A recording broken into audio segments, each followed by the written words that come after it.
So I understand that we'd like to go ahead and start with the investment piece, since you all are here Great. early. And if there are no objections, I'd like to have us start with that. Okay. You guys are on. Good morning. Do you guys have a number for Tom? We were going to call it. Do you have a number for him? I don't have a number. Will it be too early for We were Tom? going to call Tom Chandler. Hanley? I'm getting everybody's last name wrong today, I'm sorry. You got too many things going on right now, Alice.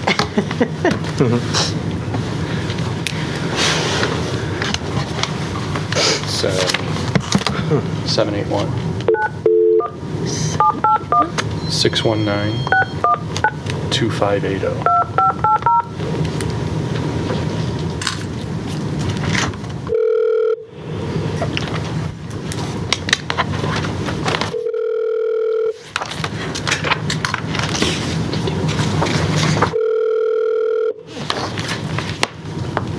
I'd be waking him up.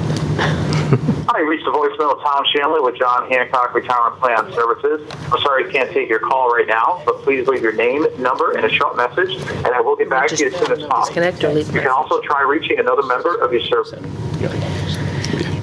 me go ahead and do roll call. Suze Burton, Here? Laura Bellin, Present. Chris Westerman, Gary Waters, Here. David Harrington, Here. Matthew Crutcher, Solomon Ashby, Derek Challenger, Present. Alice Kelly, Here. Elizabeth Gooden. We do have a quorum. All right. So then, do we want to hold off for a minute or two till we can get a hold of Tom, since it's probably a little earlier than what I think we first discussed? Do we have a number here, Gail? They gave me the number. No, do we have this number so he can call? I'm sending him an email.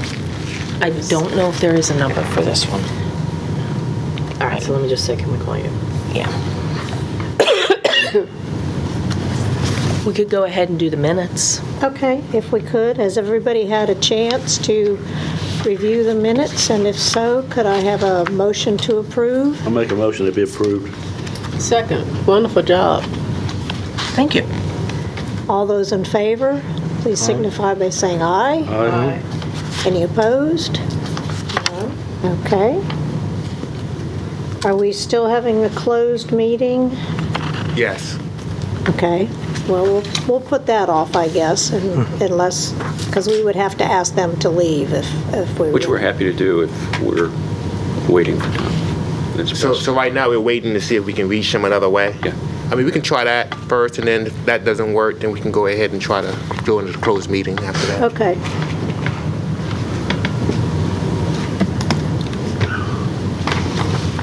Okay. Want me to reach him? Yeah. Okay. Maybe, I mean, on the voicemail, there was an option to go to someone else, maybe a live person could reach it.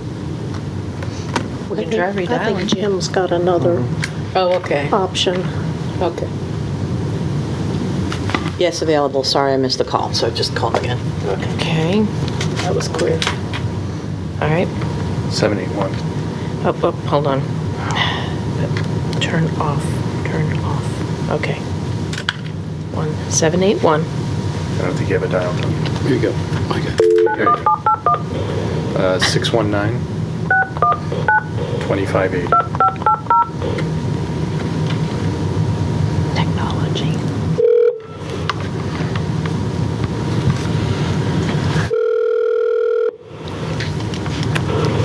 Good morning, Tom Shanley.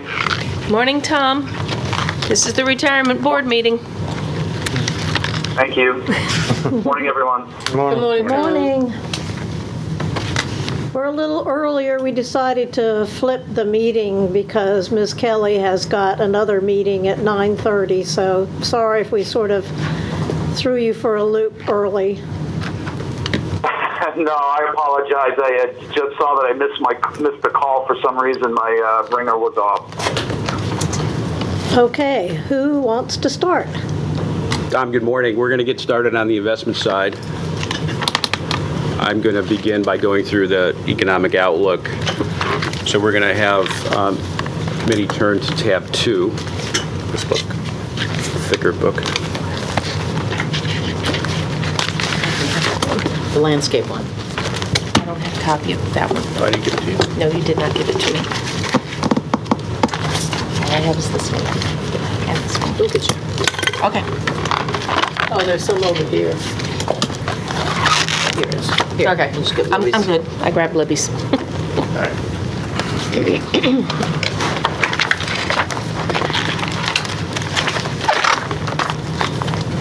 Okay, again, so it's in the thicker book, it's tab 2, it'll be page 2. The top slide reads, our market view is no longer out of consensus. That's where I'm starting. And so just to refresh, not much has changed from our standpoint from when we last convened. We started the year with a very, very bullish forecast. And if we look at financial markets around the world, we're annualizing about a 25% rate of return at this point, year to date. And the underpinning of that view was based upon a synchronized global expansion, so growth not only in the U.S., but Europe and the emerging markets. Our bullish forecast was contingent upon earnings estimates continuing to rise, so we're going to spend a few minutes looking at earnings estimates. And importantly, that the 10-year U.S. Treasury yields in the capital markets remain under 2.75%. When we first came out with this forecast, it was considered to be very aggressive. We were somewhat criticized for being so overly aggressive about our views on the financial markets. And it's interesting to note that now other strategists have come to our perspective about where the markets are. So we're very, very pleased with the forecast so far this year. And please note that this supported or underpinned our asset allocation decision. We'll review shortly some of the moves that we made, but we made moves into some more aggressive asset classes. So we moved out of a defensive Schaefer-Cullen premium dividend into an S&P 500 index. We moved into a concentrated manager in Europe, and we increased the emerging markets exposure in the portfolio. So while we are long-term investors, it was this forecast that gave us the comfort that this was the right time to make the transition. So if we look at our forecast in a little bit more detail, on slide 3, upper right-hand quadrant, what we see is our forecast for, in the blue line is for the U.S., the yellow line is for emerging markets ex-China. And it continues to point upward. So our expectation is that global GDP growth, this synchronized global expansion that I spoke about earlier, will continue into next year. The following slide on page 4, in tab 2, it's a really important headline because there's a lot of confusion about what's driving market prices higher here in the U.S. And it's without a shadow of a doubt that the driver of higher capital markets in the U.S. has been earnings and not politics. And that's really what this slide is intended to illustrate. So if we've broken down the S&P into two categories, 2 time periods. We have since the U.S. election through March 1st. And we're looking at the components of the total rate of return. So the blue is actual earnings, and that's really what we'd like to see. The yellow is price to earnings ratio, so PE expansion or contraction, the price that investors are willing to pay per unit of earnings. And then we have green, the dividend yield. And if we combine all that, that's the total rate of return of the index. So we can see from the election through March 1st that the vast majority of the return was driven by PE expansion. So investors were more enthusiastic post-election about potential new policies under the new administration. But then when we look at March 1st to the present, what we see is a deep blue compared to the prior period, and that's a really healthy outcome for us because that's actual earnings. And ultimately, that's what investors will pay for. And if we look to the right, we can see that the yellow line is the S&P 500 index, the blue line is actual earnings, and the market is tracking earnings. So it's a very, very steady increase in earnings. I couldn't have drawn a straighter line up to the right, sort of unprecedented from an earnings standpoint. And the market has just followed the earnings. It's what you'd expect. So it's tracking very neatly and it's very consistent. This also ties to the lack of volatility we've seen in financial markets this year. We have one slide that looks back about 35 years that shows how much volatility we can normally expect to see. But when we look at earnings and the remarkable consistency of these earnings and the market tracking these earnings, you would not expect to see a lot of volatility. So there's a lot of discussion about that in the investment community, but when you look at this chart on the right on slide 4, I think it explains why we've had very diminished volatility this year. So let's look at earnings a little bit more closely on slide 5. We have our own forward-looking forecast for earnings on the top left. And what you can see here is that it's still pointing upward, at least for the next couple quarters. So that underpinning of earnings growth remains solid and sound for us in our forecasting. And the right just shows the dollar has fallen a little bit, and that's helped foreign companies when they convert their earnings back to U.S. dollars. Page 6, this will be a slide I'm sure we'll talk more about next year, and this is inflation. Is inflation dead or dormant? This has been a raging debate in the investment community now for the last 6 or 7 years, and our view is that it is dormant. How we measure it is, again, this sort of proprietary way of forecasting inflation. You can see it starting to turn up. We just look at the core consumer price index, and we look at velocity of money.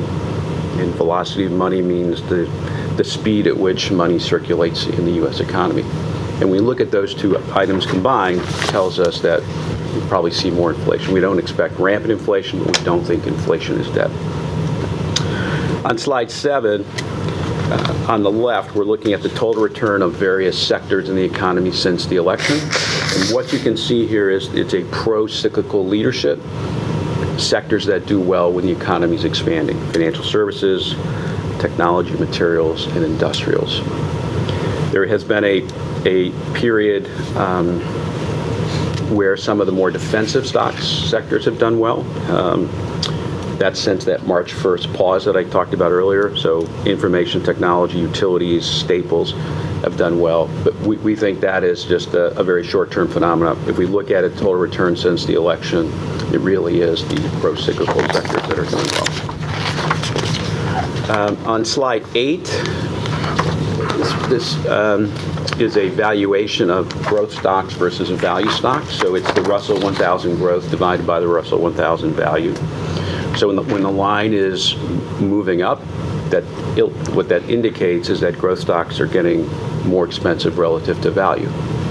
And so this has some implications for us when we build a portfolio about whether we expose the portfolio to more growth or more value. And the growth side of the equation, it looks like it's getting pretty rich to us. So you may ask, well, what is the difference between value and growth? I'll give you a couple of examples of what value is in this Russell 1000 value. So first of all, the PE is about 18% on the value side compared to 28% on the growth side. So the growth stocks are going to be much more expensive. On the growth side, there are names you'd recognize: Amazon, Apple, Microsoft, Facebook, Google, all very expensive stocks. Stocks have done exceptionally well. And then on the value side, it's Berkshire Hathaway, it's ExxonMobil, it's Procter & Gamble. So we think about this in the context of how we structure the portfolio. Slide 9 is, we refer to this as sentiment. So are investors overly enthusiastic about the stock market, or are they concerned about the stock market? Well, we measure that in terms of flows of retail assets into stocks. And it's measured through U.S. equity mutual funds and exchange-traded funds. And what you can see here is this blue line continues to dip down, and this just means that the retail investor continues to sell equities, despite how strong the markets have been. This is why we refer to this as one of the most hated bull markets in history. it's because the average investor is still very underweight U.S. equities and continues to sell his or her equities. Slide 10 just illustrates that this blue bar is actually negative, and this is price targets from strategists. And what it suggests is that price targets for most strategists are below the actual current market price. So we think that will readjust upward at some point in time. Slide 11 is this slide that I think it's going back 37 years or so, and it shows the performance of the S&P 500. That's what the blue bar is. The red dot illustrates the decline in that index from peak to trough and during that year. So this year, we've had a 3% sell-off. So you can see that's very modest relative to history. Normally, if we average this over time, you'd expect to see at least one 10% sell-off in a year. So it's abnormally low volatility. The opening slide I reviewed with you illustrated why it's been below average. But history tells us that that 10% type of correction is something that we should expect. We haven't seen that yet. Perhaps it'll happen next year when earnings become maybe a little bit more volatile.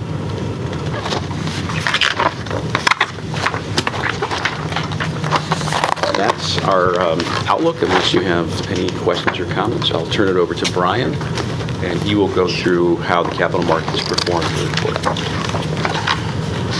Any questions for Jim? I'm going to step through a review of the third quarter very quickly and get to portfolio performance. But if you flip back in the same book to under tab 1, it gives an overview of the capital markets in the third quarter. And let me just say that third quarter across every market was a good one. We had equities that were up both here in the U.S. and overseas, including emerging markets did particularly well. Emerging markets were up about 8% in the third quarter. It's putting them up somewhere in the upper 20s to low 30% range. So these are really, really strong returns that we've enjoyed so far in 2017 across all major capital markets globally. Even in the third quarter, we had bond markets that were positive. Interest rates were relatively stable in the third quarter. You didn't see a significant move up or down, but what you did see is you saw things like corporate bonds do particularly well, and corporate bonds tend to act a lot more like equities than they do traditional bonds. So when the equity market is strong, we would expect to see the corporate bond market to be strong as well. So even on the fixed income side, Did you want the latter one? we've seen some pretty solid results in the third quarter of this year. So when you look across the segments and the sectors of the equity markets, both in the U.S. and globally, you've seen, as Jim talked about, sort of this synchronous broad-based recovery. We've seen pretty much every sector of the equity markets generate positive returns. There was just one sector that had a slight negative return during the third quarter. So again, we're seeing the dynamics that Jim talked about in terms of earnings growth and recovery across all types of companies: growth stocks, value stocks, large cap stocks, small cap stocks, U.S. stocks, non-U.S. stocks. It's really a broad-based recovery, and for the reasons Jim talked about, and that gives us some comfort that we still think that there's room for equity markets to run here. We're going to go through some of the changes that we made during the third quarter in terms of the strategy and implementing the board's new strategy. We'll show you the impact that that's had. But at a very high level, it was a really good market to be equity investors in particular in the third quarter. So Brian, this is not just companies. This is just typical 401k, the whole picture. It's everything. It's markets. It's not any individual or particular investor, but it's how did the U.S. equity market perform? How did the European market perform in emerging markets? That's correct. I'm going to walk through, in terms of total plan results, I'm going to walk through some new information that this board hasn't seen before and some new analysis. One of the things that we've been talking to the board and staff about is, and this was certainly identified in the Davenport study, is getting a a little bit more granular in terms of looking at performance of the total fund and the managers. So we've produced that this time around, and I want to kind of step through some of those exhibits and explain some of those, and hopefully you'll get a sense as to how the quarter came together. So if you flip behind tab 3, here's a snapshot at the asset allocation of the total fund, and we just consolidate everything. So for the supplemental and the fire and police plans, on a consolidated basis, where we implement a singular strategy for both of those plans. So we ended the third quarter just over $226.5 million. You can see in the second column all the way on the bottom, $226.6 million. You can see in the column next to that, the third column from the left, the allocations not only to the individual managers, and I know this is kind of hard to see. We'll work on the coloring here, but in bold we show the allocations at the end of September to the major asset classes. So you'll see, in the top third there are U.S. equity managers. We had 38.3% allocated to U.S. equity managers. You go into the middle of this table, you can see non-U.S. equity, which is a combination of both developed market managers as well as emerging market managers. We were at about 32.5% and so on. I think an important thing to look at is where our allocations are relative to what our strategy is. What are we trying to achieve? And that's really what the target allocation is designed to show. As you know, we took the third quarter to implement the strategy that the board approved a while back. And as Jim talked about, what we did was we basically moved money out of U.S. equities, and we put money into non-U.S. equities. We put money into emerging markets. We reduced fixed income a little bit. We're going to show you some of the trades that we've done and the impact that that's had on results. But those target allocations are those new targets that we are that are in place as of the end of September. And then the last column on the right there is simply the difference, and it's important. This is an important risk control measure. We're basically right on the targets that we should be, and you would expect that because we took the third quarter to implement the new strategy. So if we were materially away from what we wanted, where we wanted to be, the question would be, well, why aren't we at target? Well, we're at target, and so that's a very good thing. I got a question. Yes, sir. Why would you invest 1%? I mean, that seems like you're really wasting. Small number. Very, very small number. Are you referring to the managed futures? Yeah, well, you got one. You got two of them, 1.5%. The Principal and Vanguard, and I'm wondering, if they're any good. It seems like you would invest more, but 1% is like toe in the water. Throwing it away. Yeah. So the managed futures are a very volatile asset class. So you don't need a lot of money there to get the benefit from it. And the benefit that you really get from managed futures is diversification. So they tend to do well when everything else in our portfolio is doing poorly. So we think about those things. Is it worth it? Well, we think it is because we reduce our risk, and that's what we're trying to achieve. We're trying to build the most optimal portfolio, the highest return portfolio we can for a given level of volatility. And because there can be material swings in that, we don't need a lot of money to get that benefit. On the REIT side, this is a change that we made during the third quarter. So we had a 3% allocation to principal global REITs, and we worked with the investment committee and the board to say, we like global real estate, but we think we need to diversify away from a single active manager that represents our entire investment in a particular asset class. So that's why we went into this Vanguard US REIT Index Fund, is to broaden the exposure, reduce costs, have the same effective type of exposure. But I would agree with you. It's a very fine balance between, does it do anything for us at the weight that we have it at, or does it just add complexity to the program? In both of these instances, we think it adds to the program, and you don't need a lot of either of these managers to get the benefit from it.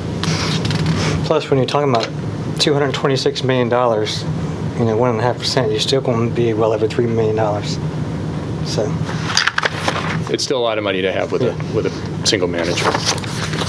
The final point is that it's really a great question, is that we look at the weightings to make sure that they're optimal and providing diversification benefits to the portfolio. So if our model suggested there was no benefit of having a 3% weighting, we wouldn't have it included in the portfolio. So if you flip the page to page 3, here we take a look at performance of the total plan, and we look at it in a couple of different ways, and I think we need to spend some time on this and kind of explaining the differences between the two.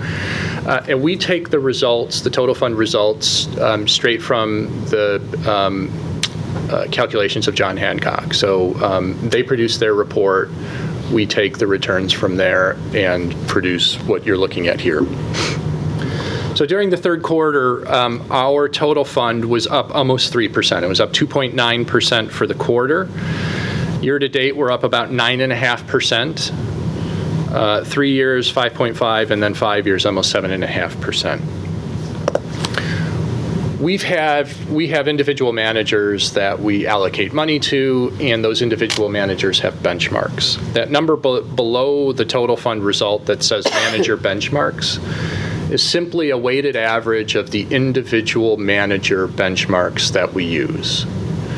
This is what you've historically seen with the John Hancock report, and you can see the results stack up over all periods of time pretty well relative to that metric. In fact, we outperform. You can see the difference right below that, anywhere from a half of a percentage point to 1.5 percentage points, depending on the time period you're looking at. So really good results relative to that benchmark.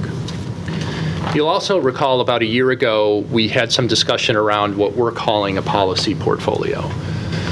Now, this tends to be the more common approach among public pension plans to evaluate performance. And there's a pretty significant difference between the way you calculate what we're calling a policy portfolio and the weighted sum of the individual manager benchmarks. And I'll give you just a quick example, and I think it'll bring home the fact. Historically, we allocated 40% of our portfolio to the Schaefer-Cohen portfolio. We've reduced that exposure, and we'll show you, and on the prior slide, you'll see that was cut in half. But Schaefer-Cohen's benchmark is something called the CBOE Buy Right Index.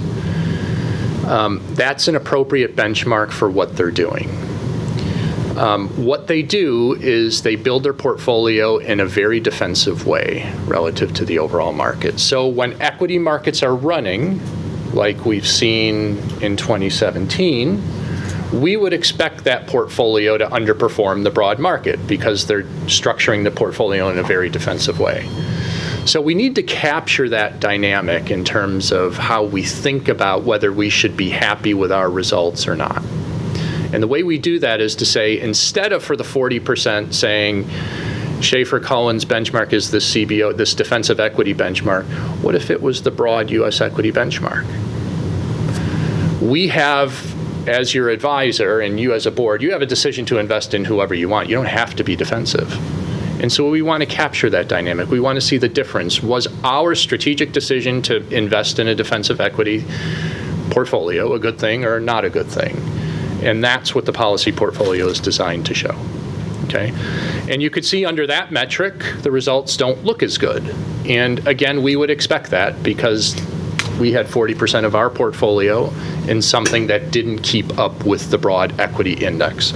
We think you should look at this result, and we should continue to look at that result over time. Our objective is to outperform this benchmark. Now, we've got the strategy in place today that we think we're going to be able to do that. We've significantly reduced Schaefer-Cohen. We've gone into some other areas of the market we think that look a lot more compelling than the strategy that they're implementing. So going forward, you should hold us accountable to see, did they beat this benchmark? And that should be the primary objective. Okay, does that make sense? Yes.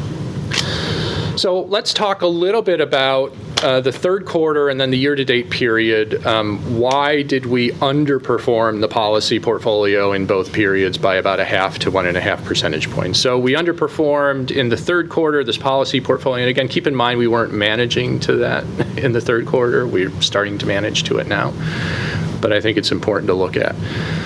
All of the underperformance versus that policy portfolio comes from the fact that we've got this defensive equity portfolio in place, and U.S. equities in particular did pretty well over time.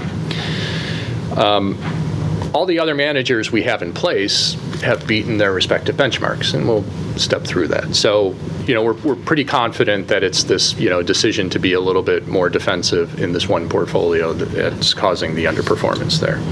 The year-to-date period is a very similar result. So we outperform the weighted sum of the manager benchmarks by 1.5 points. We underperform this policy portfolio by 1.4. Now, Schaefer-Cullen during this period lagged their benchmark, the CBOE Buy Right Index, by about 60 basis points for the first 9 months of this year. But that index's return was 10%, while the S&P 500's or the Russell 3000's index return was 14%. So you can see the difference that can have. And when you're investing 40% of our portfolio in that one strategy where its benchmark underperformed the broad market by 400 basis points, you can start to see what kind of impact that can have. Again, we've reduced the exposure, which is a great thing. And going forward, again, it's that policy portfolio that we're going to seek to outperform. It would be the opposite of that. If the market was going down, you would expect that the Schaefer-Cullen would beat the market. That's right. And perform higher. And then the other index, That's exactly right, Alice. It depends what's going on in the broad market, whether this is going to help or hurt us. And we think you should have both. We think you should have an S&P 500 index, which we do now. And we think you should have the Schaefer-Cullen portfolio. Jim and I were talking earlier and talking about, well, what are some things that we might think about doing here in the future in terms of portfolio positioning.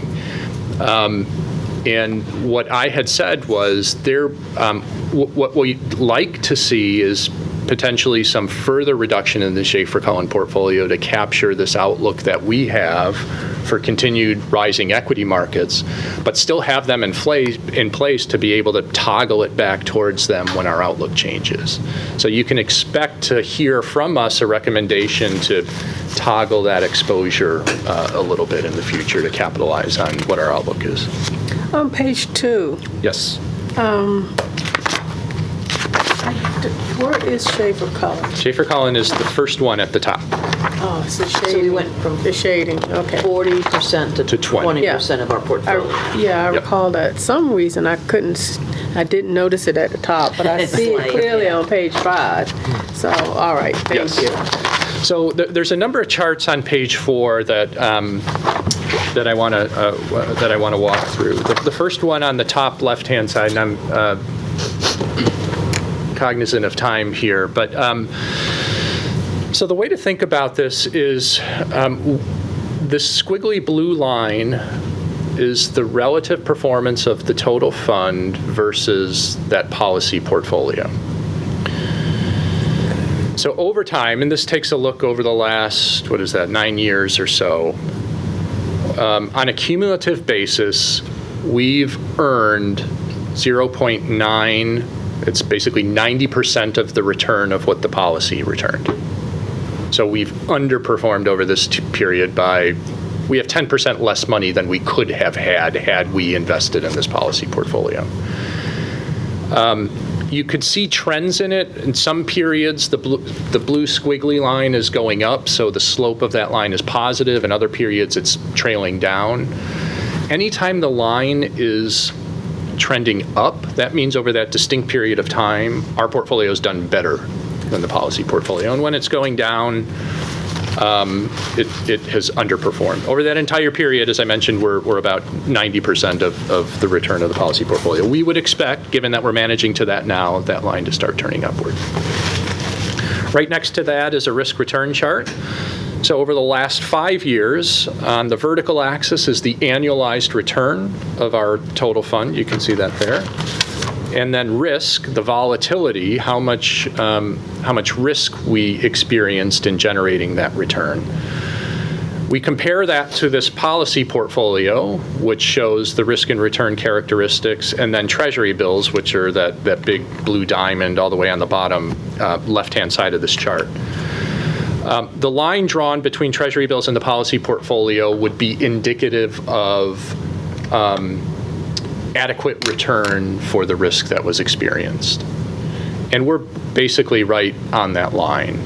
So again, it lends credence to the thought that it was this defensive equity decision that contributed to the underperformance, and the return was right in line with what we would have expected given the volatility. Again, we would expect that total fund number to drift higher and to the left of that solid line, and that's going to be indicative of better risk-adjusted returns than our benchmark.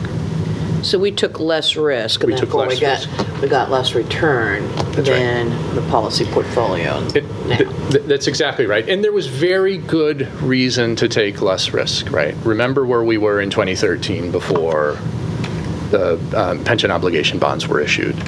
That was a big reason why we reviewed the investment strategy with the investment committee and the board and recommended changes. The circumstances of the plans are very different today than they were 5 years ago. Okay.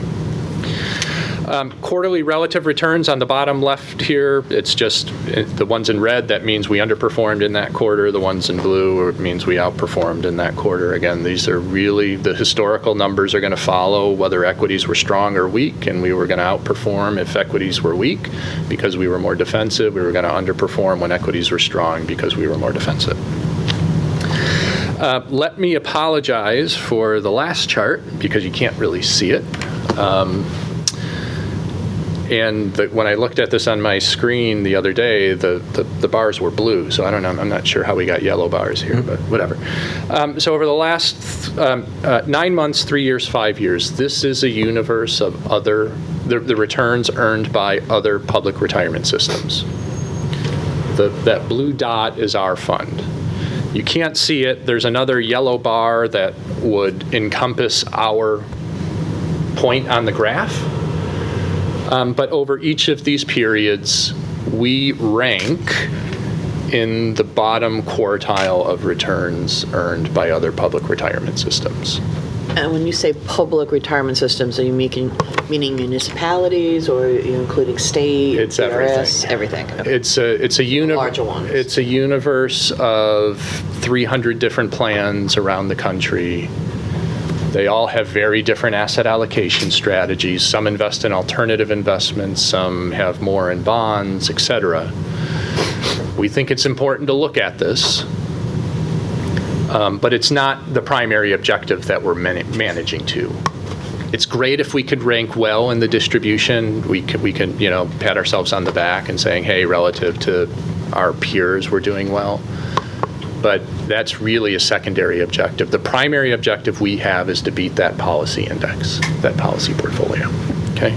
We just wanted to show this because this is common stuff to look at among public retirement systems. And look, relative to other public fund peers, the results don't look as great. We want to be clearly transparent about that. But again, it's really a function of this defensive equity portfolio. Page 5 are the individual manager results over the last during the third quarter, year-to-date, 3-year and 5-year periods. I'm not going to spend a heck of a lot of time on here. I only included the managers that were in place at the end of September. So you'll notice that Hotchkiss and Wiley is not here. They had been terminated. And I only showed those managers that had a full third quarter's results. So you don't see your emerging market manager here because there was not a full quarter's worth of results for the third quarter. You will see that next time, okay, because they're in place. But by and large, our active managers in the third quarter did pretty well. Goldman Sachs up 6% versus its benchmark of about 5%.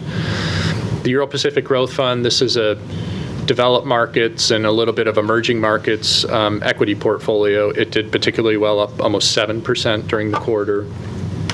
Mr. Waters, the REIT portfolio did well, up over 2.5%. And even the fixed income, the BlackRock portfolio did well. Just a quick point on this Lord Abbett and Scout unconstrained bonds.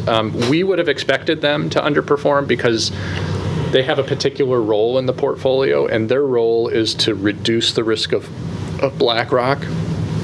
They're taking on less interest rate risk. So it's a shorter duration portfolio. They're investing in shorter maturities. And in general, when fixed income markets are strong, shorter duration bonds underperform. We have them in place because we have a view that interest rates are rising. And that's why they're there. And over time, we would expect the combination of these three managers to be able to significantly outperform the index. The next couple of slides go through just a quick recap of the transition that occurred during the third quarter. But before I do that, are there any questions on any of the exhibits or any of the comments that I made on performance? Okay. I like the additional information you provided. Yeah, I thought it was guys along the colors. Yeah, we'll get that fixed. See that a little bit better, but I thought it was good too. Did a good job, yeah. Good. So in terms of the transition, we made some major changes during the third quarter, as you know. We going into the third quarter, we had a 25% allocation to fixed income. We ended the quarter with a 20% allocation to fixed income.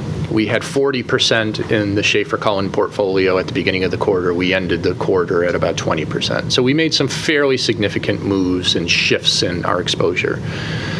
And we didn't do it overnight. That would represent an enormous risk by flipping the switch and going from one strategy to a completely different strategy. And the risk would be, well, if we did that and our timing was bad, well, then we'd look really bad. And so we wanted to stage it in over a period of time. And we basically had, I think it's 4 or 5 different, what we're calling tranches. And that's what the next 5 pages show. You can see the assets that we sold on the dates that we sold them, and then the investments that we bought. I'm going to skip ahead to page 11 to show you the results of what that has meant. I've shown 4 different index returns since the end of June through the end of October. The CBOE Buy Right Index, that's representative of money that we took away from Schaefer-Cullen. The S&P 500 Index, we implemented an investment in a Vanguard S&P 500 index fund. The EFA Index, we put more money into developed non-U.S. equity markets than we had before. And then emerging markets, we funded a manager that has dedicated exposure to emerging market stocks. So how did that work? Those circles there, those vertical circles, those are the dates that we implemented trades. And the short of it is we sold the stuff that wasn't rallying as much, and we bought the stuff that did really well. The net results of it were at the end of October, we had, from the end of June to the end of October, we had $1.5 million more than we would have had we not changed the strategy. Excellent. And even in the first part of November, which I didn't include here, we're up another $300,000. Wow. So we're pushing $2 million in terms of making the shift. And I think that's important to point out because we had some discussion. We've been talking about a change in strategy for a while. And I distinctly remember, I apologize, I can't remember who it was, but asked, and it was a great question to ask, did we miss the opportunity? And our response at that point was, we think there's still room to run. We didn't miss the opportunity, and in fact, we didn't miss the opportunity. So that's great, and kudos to the board for continuing to move down the path. And it's resulted in a good outcome for the beneficiaries in the city. Alice, I think we've got about 10 minutes left. Are there any? I mean, you're here for the board, but I'd like to hear it.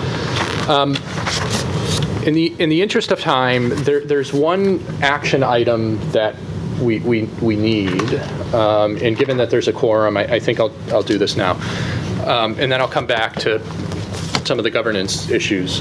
Because we've adopted the new asset allocation targets and they're fully implemented, we need approval again on the investment policy because we put those in the investment policy statement. So nothing else has changed in the policy statement other than on page, there's two areas where it shows up. I should have passed this out earlier, sorry. On page 6, it shows the broad asset classes and the new targets we have along with the ranges.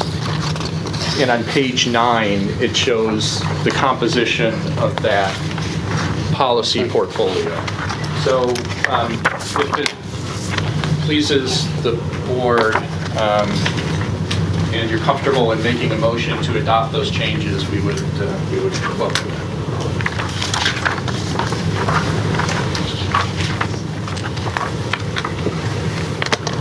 This is what resulted in our extra 1.5 million. Yes, sir. I make a motion we adopt it.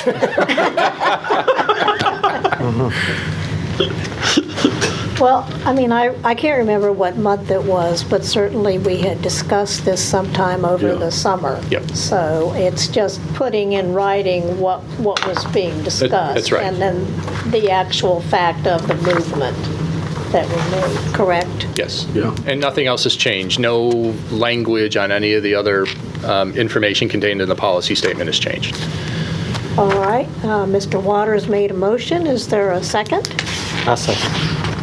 All those in favor signify by saying aye. Aye. Any opposed? All right, I think Great. we're good to go then. Thank you. Good job. If I could take another couple of minutes here and starting on page 12, again, review with the board a lot of the work that you have all been involved with in terms of making changes to the overall dynamic in place here. And a lot of, as you're aware, a lot of this comes from, I think it was back in June of last year. There were some issues raised in a study that was conducted by another consulting firm, and we had told the board, we had told Alice that we'd make the red lights green within a year. And here we are in October. We showed this to you last time. There were a couple of shaded green areas related to performance, but with some of the stuff we walked through earlier, we can now safely say that those boxes are now solid green. So everything in the board's control has been addressed. So what we just voted on just turned that yellow one to a green one, right? Well, this, Sort of?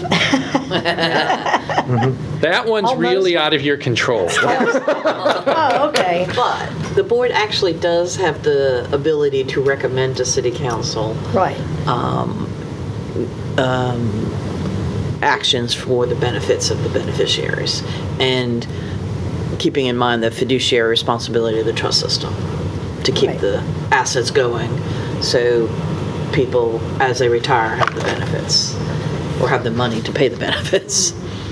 Yeah.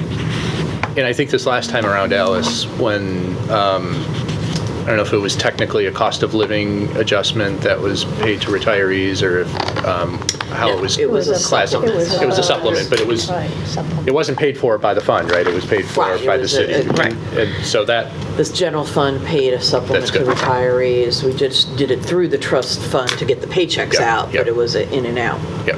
to the fund, the trust fund. On the next couple of slides, maybe at a more granular level, talk about what you all did with our help to make those red lights green. So one of the areas that was identified is, this identification and separation of the roles and responsibilities of the consultant. So we became involved about a year ago. We think we institutionalized the relationship through Greystone Consulting, which is the institutional consulting arm of Morgan Stanley. I've told you all about my background. I've worked with public retirement systems my entire life. So having that perspective, hopefully you see the sort of the difference that has made in these meetings, and obviously with Jim here as well, and getting the board to take action on things, and so that's been in our view a good governance step. We've also incorporated in the investment policy statement, you'll note, what our role is, or what the role of any consultant is. And we have the various parties identified there and who's responsible for what. And that's really an important part of making sure nothing falls through the cracks. Independent investment advisor criteria, I talked about Greystone. We've recommended change in strategy, which has been implemented. We've got new managers in place, which have been implemented. We've brought in diversification. You're going through your process right now of a consultant search, so those are the items that address that issue. Asset manager criteria and responsibilities. We've worked with the board and the investment committee before funding new managers to understand what those managers do, how they do it, what their competitive advantage is. I don't know that those conversations in the past had necessarily been had, but they're being had now, so that's great. Investment manager roles are being clearly defined in the investment policy statement. Again, it's important so nothing falls through the cracks. And just to kind of reiterate what we do from our perspective before we bring a manager to you, we spend a lot of time analyzing and evaluating investment managers. And for us, that means we spend a lot of our own money to go out and visit these managers where they operate. We've got managers that are outside the country. We've got managers that are inside the country. We spend the time to go visit them to kick the tires before you get a recommendation from us. That's an important part of what we do. That's why we're so confident in the managers we recommend. And when those managers underperform, and they will underperform in distinct periods of time, that gives us the confidence and the comfort to stick with them because we know them really, really well. Clearly defined asset allocation. We worked with the investment committee and board to establish the new asset allocation targets. We took a different approach, I think, than probably what you've seen historically. We reviewed your liabilities and your cash flow considerations. And that's how we came to the idea that, well, based on what our outlook is, here's how you should allocate your assets. Really important to look at the structure of the liabilities, because if you don't know what the liabilities look like, we don't know how you can establish an investment policy. So we've addressed that issue. And then we've incorporated the new targets and ranges in the investment policy statement. Defined prohibited activities and investments. So we reviewed the city code. We reviewed Commonwealth of Virginia statutes. How can you invest this portfolio's assets? Well, that's a pretty important thing to know. So we've incorporated a component of that in the investment policy statement. We don't want you buying something you're prohibited from buying. We don't want to see your name wind up in the newspaper. And so we spent a lot of time thinking about that and looking at that and incorporating that as a risk control. Defined risk tolerance and risk approach. We worked with the investment committee again, and a big component of this is what is our overall strategy going to be? Where are the risks in our portfolio? We've broadened diversification by bringing in more and different types of managers, so we've been able to reduce risk, and we've incorporated a section in the investment policy statement there. On page 14, performance data. With the production of this report, and I promise we'll get the colors fixed so it's easier to see, more detailed analysis of total fund results, transparency on results. The results don't look great relative to a policy portfolio. We didn't have to show you that, but it's the right thing to do. It's how other plans look at results, and we want you to do things that are best practice in this industry.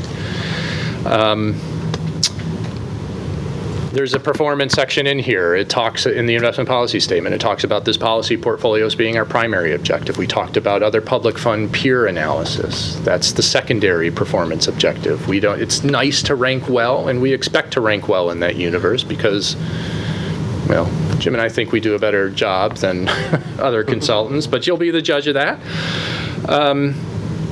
Compliance with policy targets. We looked at, the first page we looked at was how is our portfolio allocated to the broad targets? Where are we relative to those targets? And we're right on line. You should expect to see us pretty darn close to what those target allocations are, unless we come to you and say, we really think emerging markets are going to take off. Let's put more money there. But if we don't have that conversation with you and you see us way overweight to emerging markets, you should call us on that. It's an important form of risk control. Total fund performance versus benchmark indices. We've been looking at that. We've been talking about it. Quarterly performance versus peers. We've incorporated public fund peer group analysis. Asset manager due diligence and monitoring. I talked to you about the process we go through. Before we hired the managers, we talked about what the managers do, how they do it, and why we like them. And then detailed portfolio analysis. Ultimately, you'll be the judge of us. And we think the changes that you've made have resulted in not only over the short period of time of being in a better place, but based on our outlook and how we expect the future to unfold, it will continue to serve this plan well and the beneficiaries well by sticking with that strategy. What I didn't spend any time on, and I know I'm out of time, is if behind tab 4, we have some detailed analysis on individual manager results relative to their benchmark. Happy to come back at the next meeting and step through this more in a more detailed way, but I'll just leave this with you. It's got more information. It's got information about what's in the portfolio, how each manager has structured their portfolio differently than their benchmark. And again, it's that understanding that allows us patience and comfort in sticking with managers that maybe are going through a tough period of time in terms of performance. So with that, I'll stop and see if there are any questions. Well, thank you very much. I would just like to close with one thing. When Alice and I first met about this Davenport study, we met here, and she asked us, "What do you think?" I said, "It doesn't look very good." But I said, "I promise you this, that within approximately a year's time, we will leverage our experience and our resources to convert this to an exceptional outcome and deliver best-in-class experience to you." So it took a lot of work behind the scenes on our part, a lot of heavy lifting for us and our team, but it also took a lot of work by the board, Alice and Gail, to the investment committee to get to this point. The second thing I said was, while we can't promise you better investment results, we will strive to give you world-class exposure to our capability set. So you have two of the most senior people at Greystone Consulting on the relationship. We don't have junior folks in the room with you. And I think thus far, Brian and I have attended every meeting together. So we work hand in hand. And our job is to leverage the global resources of Morgan Stanley and bring those things to bear on your portfolio. Whether it's our views on the capital markets, how the markets are expected to perform and timing of investments, to the manager selection and due diligence. And I think thus far we've been able to deliver on both those, the Davenport study and improved investment results. We agree. I gotta say, report. yeah, I know the rest of the board is certainly very appreciative of us being able to turn all those red bars into green bars. So I think in this amount of time, that's really quite remarkable. We thank you very much for helping us with that. You bet. Anybody else? It's a pleasure to serve this board. Well, thank you. So, is Tom up next, or was his all incorporated in that and he just got to listen to everything? Yeah, Good morning, Sue. I know, in the interest of time, and obviously the big thing over this past quarter, from our perspective, was coming out last month with Andre and providing the annual valuation update and overview. I don't think there's really anything significant that's happened from an ongoing perspective over the last 3 months. In the additional review book, just provide some of the standard updates on the ongoing benefit payments, high-level cash flow, changes in status, which I know you also review on a monthly basis. I will just add from a participant experience, we've seen generally, some same levels of interaction. Internet usage has ticked up, and what we've also seen is less situations of folks calling in or going online trying to update their access to their account. So I think what that shows is, we did some communications earlier in the year, and there was, I think, more traffic started to come through the internet when some of the supplemental checks came out. So I think that's a good sign that folks might be getting a little bit more comfortable coming out to the website at least and getting information on their account. Although the supplemental system does continue to have a pretty high percent of interactions by phone, which is fine. It was around 45% for the past quarter. But again, we continue to support whatever interactions people are comfortable with. And then finally, it's just an updated, the provide every quarter plan expense overview in the back of that book that just details out as the investment allocation changes, overall weighted expense, which obviously ties into also the good story on stronger performance, the things that Brian and Jim had reviewed. So that's really, all I have to mention are, I think at this point, unless there are any questions for me to take back, I did take a quick look. The portfolio as of yesterday was at a little over $229 million. So, it does show an increase from the end of the quarter, even with continued benefit payments coming out. Great. All right, Tom, have you noticed a little bit of an increase just in the last few weeks in phone calls and all because people who belong to the credit union were shifted over to Chartway? And I know some people had some concerns about where their paycheck was going to end up. Yeah, that specific issue hasn't been brought to my attention through the phone center. Okay. I can circle back and check in with them on that. I know Irene has had some conversations with Libby and her team about some of those changes, and I know we're actually meeting internally to take a look at, if our support around some of that needs to change.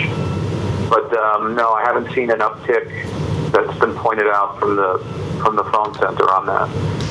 Okay, because I know in particular one person that called and asked me about it. I mean, she had not gone online, so she really had to start from scratch. Literally, she was not aware that it had been moved from MetLife to John Hancock, obviously been out of the loop and not paying attention to some of the things going on. So I just wondered how that was going. Yeah, no, appreciate that. Again, I'll circle back just to see if I can find any other detail on it and can do a follow-up. Okay, that would be great. I thank you. Certainly. Does anybody else have any questions for Tom? Because I know we got the report ahead of time, and I think a few of us had an opportunity to glance through it and see it. So thank you for all the work, and we have some homework to do if we want to.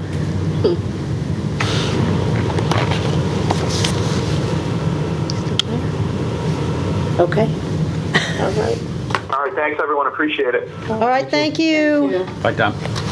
All right. Bye. Take care, guys. Take care. Bye. Have a good day. You too.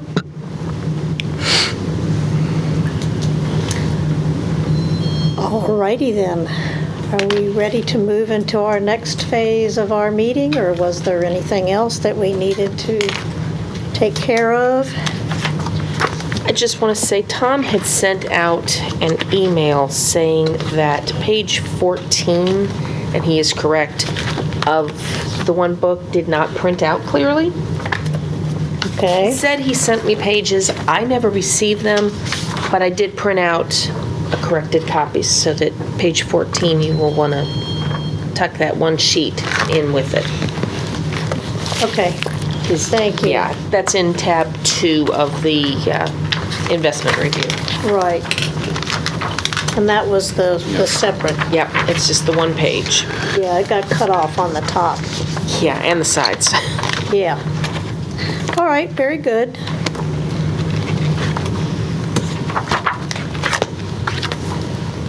Anything Okay, else? we thank you all very much for you. coming to see us, and I wished you hadn't brought all that cold weather.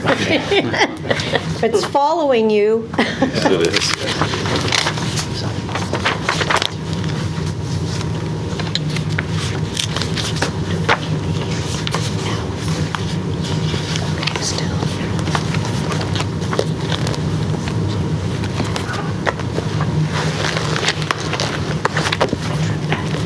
Everybody has a nice Thanksgiving Thank you, same to you. and holidays too. I guess.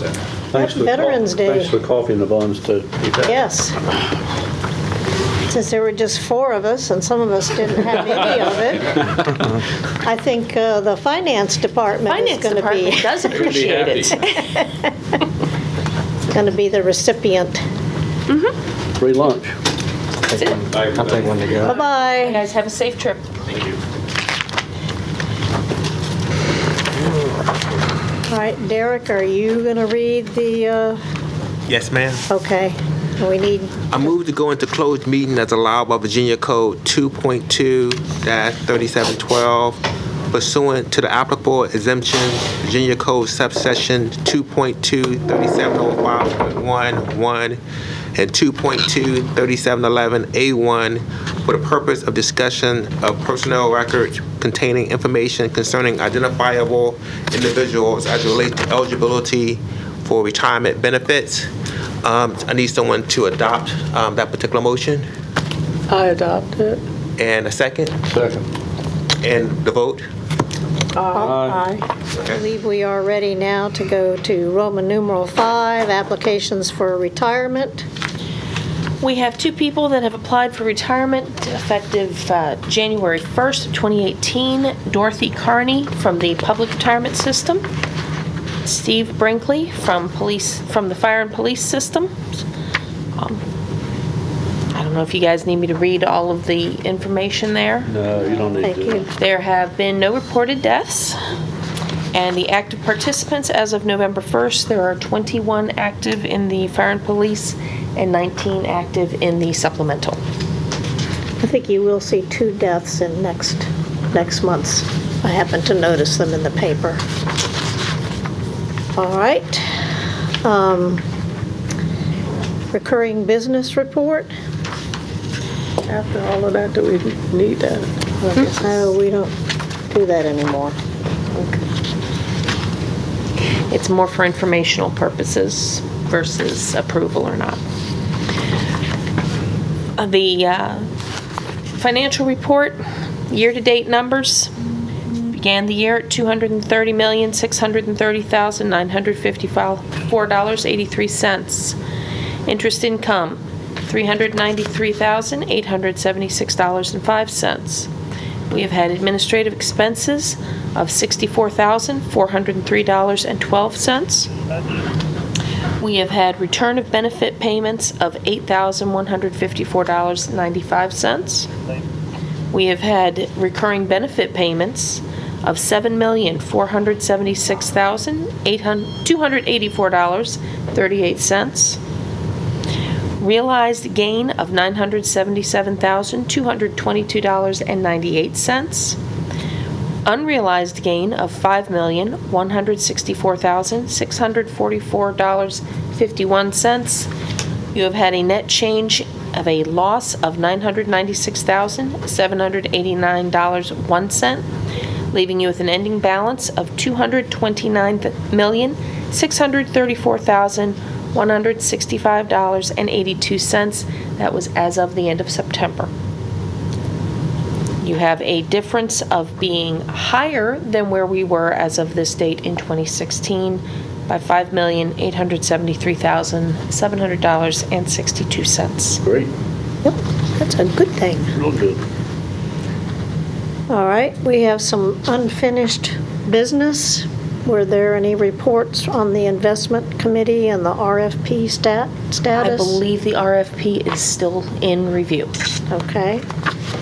And are we ready to approve the bylaws? Was there, I think you had a question It was last. cleared up. I moved It was to all approve cleared the up? bylaws as presented. I'll second.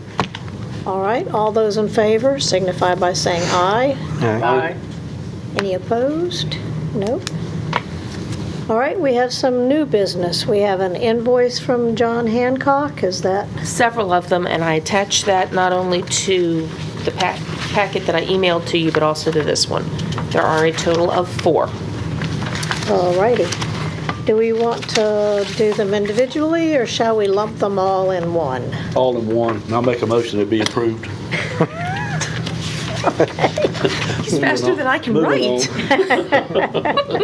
Is there a second to that, or do you want to take a moment to look at them? Well, we got to pay them anyway, so. Well, just We to make have sure had there's no errors in the questions. past, yeah. Well, 2 of them deal with the actuary report, and that was given last month. The other ones are our quarterly required review and expenses that we have.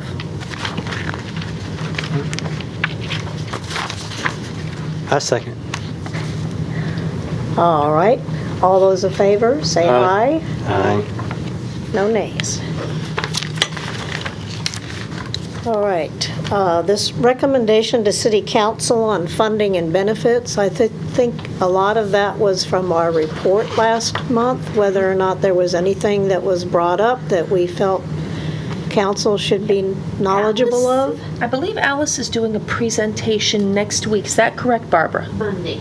On Monday, she's doing a presentation. In a work session, right? In work session, correct. And that's going to deal with legacy costs as well as retirement and other post-employment benefits. Have a medic unit respond. All right, did she want anybody from the board to come, or? I am sure that it would be a great opportunity for the board to show. Is that at 5 or 6 on Monday I night? believe that's at 5. Yeah, I get them confused as to which starts when. Yeah, I can ask her to, let's go with 5, and I'll ask her to send out a notice, because I know one starts at 5 and one starts at 6. Right. If I'm incorrect, I'll ask her to send out just an email to let you know. What are we Okay. recommending? Well, I think that you want to recommend that they contribute the full actuarially recommended contribution rate. Right. Pretty much what Audrey had explained to us in the last meeting, to make sure that we're keeping up those payments so that we still have the returns that we need, is my The change in understanding. the mortality and all of those things. Right.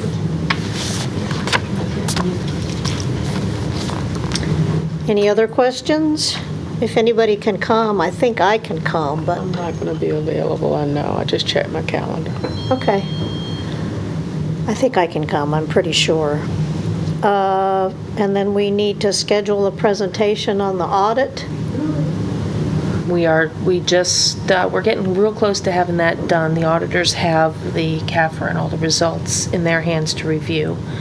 I think the presentation of that depends on whether we're having a December meeting or not. Yeah, there's no urgency on I don't hearing think so. about the audit. I think if we can avoid a December meeting, I think everybody would be very pleased. What about the files that they were working on? Yeah, I think they're still nibbling away at those bit by bit. Yeah, there was nothing new to report on that. That's why we didn't bother putting it on here. I always like to have it, just so it doesn't drop off. Right. It's not dropping off. Believe me, every time I walk by that cubicle, I see it in there and need to get into it. But we do have somebody who will be using that cubicle for the next month or so, helping us out up in finance. So there's not much I can do in there right now. Once we get through the audit and all of that, we should be able to get back into it and start digging through it again.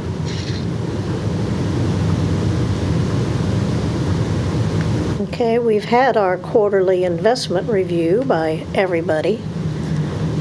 So do we need a little discussion about having a December meeting? Would everybody be comfortable with skipping December and waiting for the audit until January? Yeah, Yes. that'd be fine. We want to have a motion to that effect? So moved. Is there a second? Second? All right, all those in favor of skipping December and having the meeting in January signify by saying aye. Aye. And none opposed. I do have one little item to report. My understanding, I heard back from the vice mayor, soon to be city treasurer, that there will be interviews on December the 4th for, I don't know how many applied for the retirement board, but they're having the interviews on the 4th, and they hope to make the appointments on December the 11th. Fantastic. So that's the latest that what I've heard. So Okay. hopefully we'll have a little bit more of a comfort level in the meetings coming up. So, all right, is there a motion to adjourn? Take a motion, we adjourn. I second. Johnny on the spot. There you go. Gary on the spot. All right, all those in favor signify by saying aye. Any opposed? Have All wonderful right. holidays, everybody. Thank you, same to you. Thank you, Sue.